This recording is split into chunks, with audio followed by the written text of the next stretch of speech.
Maka memang saya sadar paling susah Romo untuk ngecilin diri kita, merendahkan, menundukkan hati kita itu yang paling susah kok. Digedor-gedornya itu harus bertubi-tubi dulu Romo, sampai kita mengalami aku bukan siapa-siapa di hadapan Allahku. Aku tidak punya hak untuk membela diri bahkan sekalipun. Aku tidak punya jasa apapun di hadapan Allahku. Itu yang harus digempur, menghancurkan kedirian kita di hadapan Allah. Itulah yang dibongkar oleh Ayub bab 38. Salam damai sejahtera saudara-saudaraku yang terkasih pencinta firman Tuhan. Berjumpa kembali dengan Bible Learning with Father Joseph. Saudara-saudaraku, bagaimana kabar Anda hari ini? Bagaimana bulan Oktober mulai Anda masuki, mulai Anda tapaki hari demi hari? Masih adakah berkat-berkat yang layak untuk disyukuri pada Tuhan? Kebaikan-kebaikannya, rejeki-rejeki, kesehatan, angkat syukur kita pada Tuhan. Tuhan terima kasih. Saudaraku, doa saya untuk Anda hari ini adalah semoga Anda, khususnya bagi Anda yang sedang kesulitan keuangan, yang sedang krisis ekonomi, yang sedang kehilangan mata pencarian, yang sedang bingung dengan pekerjaan dan nafkah-nafkahnya. Dalam nama Yesus, Tuhan Yesus, Tuhanku yang baik, tunjukkanlah kuasa pertolongan-Mu bagi anak-anak-Mu ini. Berilah kami rejeki pada hari ini. Biarlah Kau sediakan apa yang kami butuhkan. Dalam nama Bapa dan Putra dan Roh Kudus. Amin. Saudara-saudaraku yang terkasih, apakah Anda sudah berdoa hari ini? Udah dong Romo. Udah bersyukur belum? Sudah dong Romo. Terima kasih Bible Learning selalu ngingetin, gak capek-capeknya, supaya setiap hari kita berdoa dan bersyukur disempurnakan dengan sabda Tuhan. Kenapa sih Romo harus berdoa? Bukankah Tuhan sudah tahu apa yang kita doakan? Apakah berdoa itu penting Romo? Meminta pada Tuhan. Tuhannya aja, apakah Tuhannya gak bosen Romo? Saya yang minta aja bosen Romo? Saudara-saudara, saya pengen tanya pada Anda. Apakah matahari bersinar hari ini di tempat Anda? Bersinar dong Romo.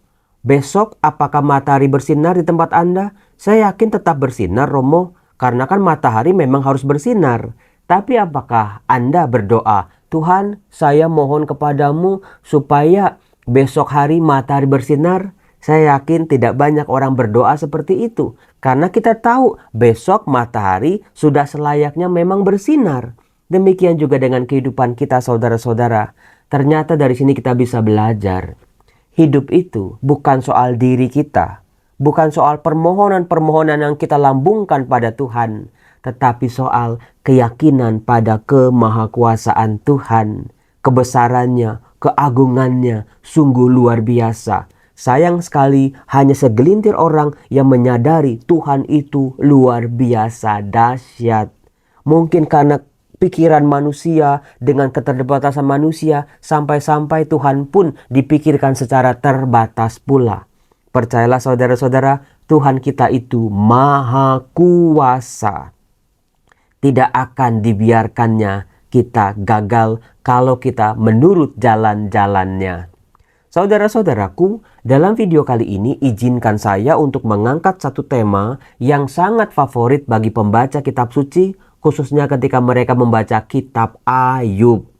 Ya Romo, pasti Romo akan membahas kitab Ayub bab 42. Betul, ketika hidup Ayub dipulihkan. Ketika semua yang hilang, kambing, domba, unta, ternak-ternaknya diganti berlipat-lipat oleh Tuhan. Bahkan anak-anaknya, ada anak-anak yang baru lagi. Saudara-saudara, hidup Ayub di bab terakhir memang dipulihkan secara gilang gemilang luar biasa.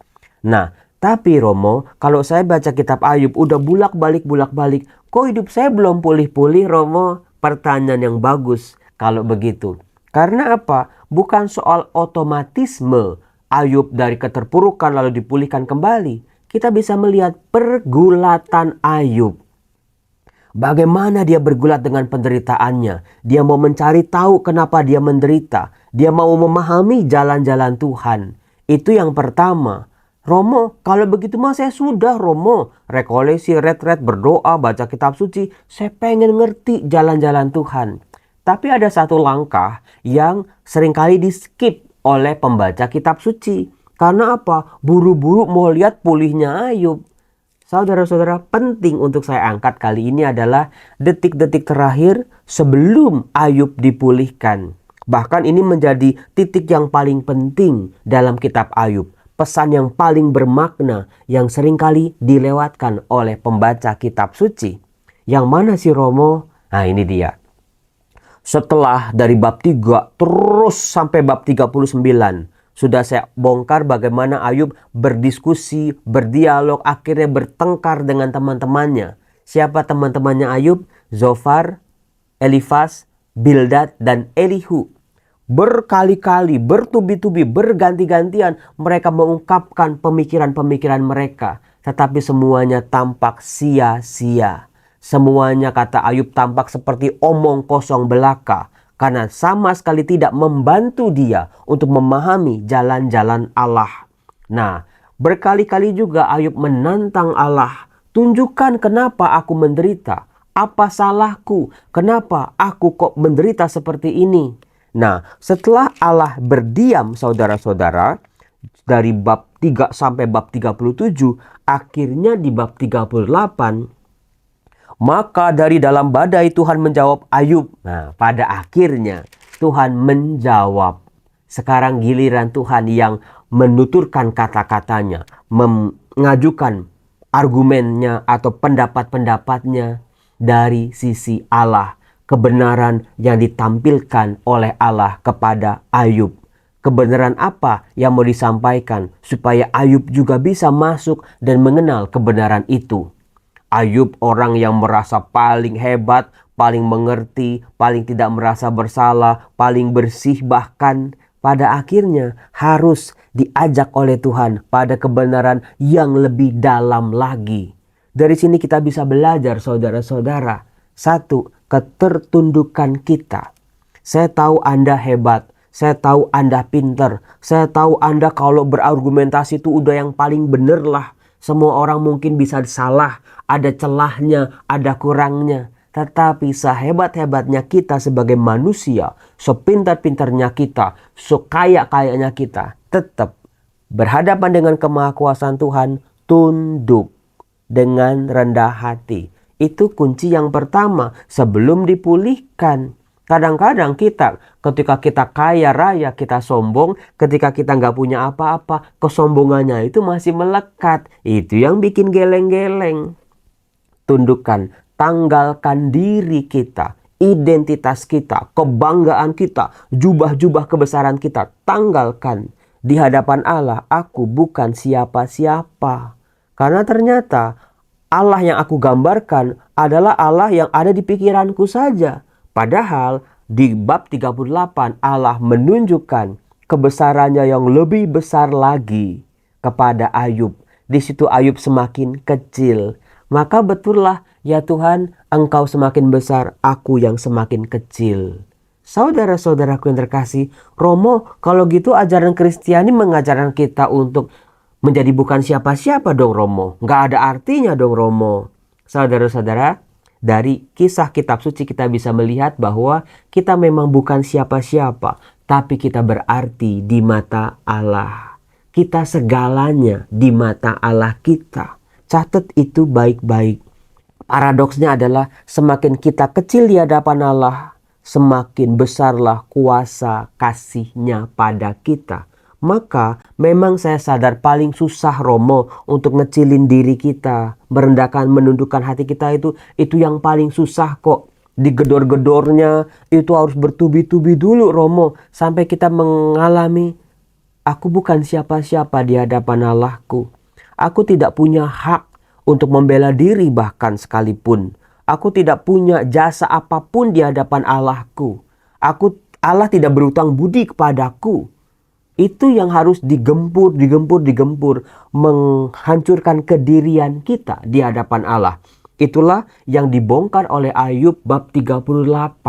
Dengan pertanyaan-pertanyaan yang diajukan oleh Allah. Di mana engkau? Siapa yang menetapkan ukuran? Bukankah engkau mengetahuinya? Atas apakah sendi-sendi dilantak? Siapa yang memasang batu penjurunya? Pada waktu bintang-bintang fajar bersorak-sorai bersama-sama dan semua anak-anak Allah bersorak-sorai, di mana engkau Ayub? Ayub berhadapan dengan kebenaran yang sejati. Semakin dia kecil tidak berarti. Tapi luar biasanya, semakin kecil tidak berarti, dia mengalami betul Allah yang maha kuasa ternyata punya hati untuk hidupku. Aku berarti di mata Allah. Itu saudara-saudara. Nah, kemudian nanti kalau setelah di bab 38, bab 39, Allah mendakwa Ayub. Bertanya kepada Ayub, di mana? Apakah kamu mengerti? Apakah kamu yang merasa benar, merasa paling benar sekarang? Ayub pada akhirnya di bab 39 ayat 36. Maka jawab Ayub kepada Tuhan, sesungguhnya aku ini terlalu hina. Ini dia. Kecil tidak berarti seperti abu. Jawab, apakah yang dapat kuberikan kepadamu? Enggak ada. Mulutku kututup dengan tangan. Satu kali aku berbicara, tetapi tidak akan kuulangi. Bahkan 2 kali, tetapi tidak akan kulanjutkan. Hening, tenang, diam. Bukan cuma mulutnya saja yang diam ngoceh-ngoceh, tapi pikiran manusia yang sering kali bengkang-bengkong, yang sering kali kusut, memikirkan yang bertubi-tubi, seolah-olah dia bisa memahami segala-galanya, termasuk memahami jalan-jalan Allah. Diam. Jadikan dirimu hening. Jadi setelah menundukkan diri, langkah kedua adalah berani hening. Itulah yang dilakukan oleh Ayub. Hening pikirannya, hening perasaannya, hening juga mulutnya. Pasrah, berdiam pada Tuhan. Kosong. Kosongkan pikiranmu, kosongkan hatimu. Kosongkan dirimu di hadapan Tuhan. Biar Tuhan isi dengan hal-hal yang baru. Dengan kuasanya, dengan kasihnya. Karena ini saudara-saudara yang seringkali manusia punya akal budi, punya hati perasaan, punya segala kemampuan. Ternyata susah diam, susah hening, susah menjadi kosong.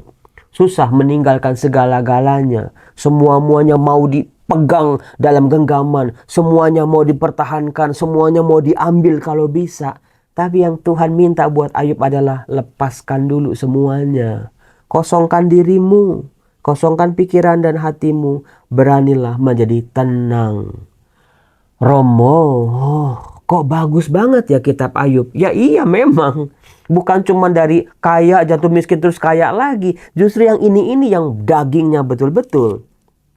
Kemudian untuk kedua kalinya Allah menantang Ayub di bab 40, di bab 41. Bayangin saudara-saudara.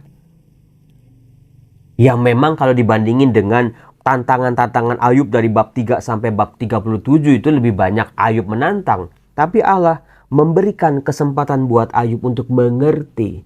Setelah tadi Allah mengungkapkan kebenarannya, Ayub diminta merendahkan diri, mengosongkan diri. Nah di bab 40 inilah kebenaran baru yang masuk ke dalam pikiran Ayub. Pikiran Allah, pikiran Sang Ilahi, pikiran Sang Pencipta. Itulah apa yang dimaui Tuhan, apa yang dikehendaki Tuhan, apa yang direncanakan Tuhan. Itu diisi baru. Setelah dikosongin, jangan kosong terus menerus, nanti bisa jadi ODGJ. Tapi diisi dengan kebenaran baru, dengan firman-Nya yang baru, dengan rema yang baru, dengan kebenaran sejati.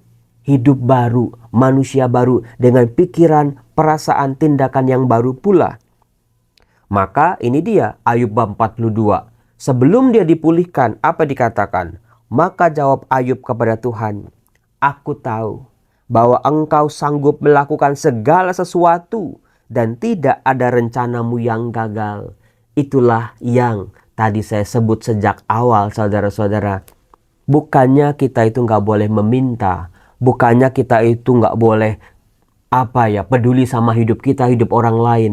Tapi ketika kita meminta, ketika kita memohon pada Tuhan, ungkapkanlah apa yang dikatakan oleh Ayub. Aku tahu Engkau sanggup melakukan segala sesuatu dan tidak ada rencanamu yang gagal. Inilah pikiran baru, inilah perasaan yang baru, inilah manusia baru yang namanya Ayub di bab 42. Dia tidak lagi hidup menurut pikirannya sendiri, dikontrol oleh pikirannya sendiri, keinginannya, kemauannya, nafsunya, emosinya, rasa marah, rasa kecewanya. Tapi setelah dia lepas semuanya itu dengan sebuah keikhlasan, dia lahir baru. Puasa ini bagus banget, cocok buat kita saudara-saudara. Ya bener Romo, saya seringkali kusut pikiran saya karena diri saya sendiri. Saya tidak memberikan tempat buat pikiran Allah masuk dalam diri kita. Maka perendahan diri dan pengosongan diri lalu diisi kembali oleh kebenaran sabda yang baru. Firman-Mu, siapakah dia yang menyelubungi keputusan tanpa pengetahuan? Itulah sebabnya tanpa pengertian aku telah bercerita tentang hal-hal yang sangat ajaib bagiku dan yang tidak ku ketahui. Firman-Mu, dengarlah, maka akulah yang akan berfirman. Aku akan menanyai engkau, supaya engkau memberitahu aku. Hanya dari kata orang saja aku mendengar tentang engkau, tapi sekarang mataku sendiri memandang engkau. Artinya, hidup bukan soal tentang iman orang lain, tentang rasa percaya orang lain, tentang kesaksian orang lain, tetapi Allah yang hidup dalam diriku, mengalami sendiri pengalaman tentang Allah. Itu yang luar biasa dialami oleh Ayub. Setelah pikirannya diisi, perasaannya diisi, betul-betul dia hidup baru. Sekarang aku mengalami dengan mata kepalaku sendiri bagaimana ajaibnya Allah. Oleh sebab itu aku mencabut perkataanku, dengan menyesal aku duduk dalam debu dan abu. Baru setelah dia mengosongkan diri, hidup baru hidupnya dipulihkan. Tanpa dua hal ini saudara-saudara, bab 39 sama bab 42 ini, semua pemulihan-pemulihan Ayub akan kosong sebetulnya. Nanti bisa jatuh lagi, bisa hancur lagi. Tapi dengan dua bekal tadi, penyerahan dirinya Ayub, pengosongan dirinya Ayub, diisi oleh kebenaran baru semua pemulihannya berarti. Kalau udah begini, gak ada lagi lagu dangdut, jatuh bangun aku mencintaimu. Gak ada lagi, karena Ayub betul-betul lahir baru, hidup bersama Tuhan, kepulihannya jadi jauh lebih berarti dan dahsyat. Saudara-saudara, bagaimana dengan diri Anda?